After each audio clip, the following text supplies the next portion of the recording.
equals does your device need fixing? We offer a free diagnosis. We pick up and deliver right to your door, no calls or travel needed. We send you a quote before repairing, and only go ahead if you approve it. Easy, transparent, and professional. Link in description. To adjust the motor on your Roomba i7, start by gathering your tools. You'll need a screwdriver and a clean cloth. First, turn off the device and remove the dustbin. This gives you access to the motor area. Next, locate the screws holding the motor cover in place. Carefully unscrew them and set them aside.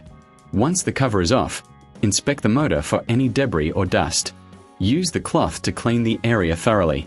A clean motor ensures better performance. Now, check the motor's connections.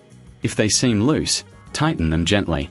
After adjustments, replace the motor cover and secure it with the screws.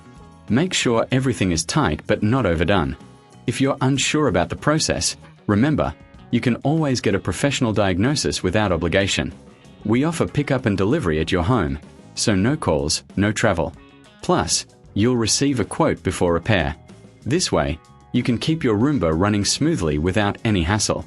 Does your device need fixing? We offer a free diagnosis. We pick up and deliver right to your door, no calls or travel needed. We send you a quote before repairing, and only go ahead if you approve it. Easy, transparent, and professional. Link in description.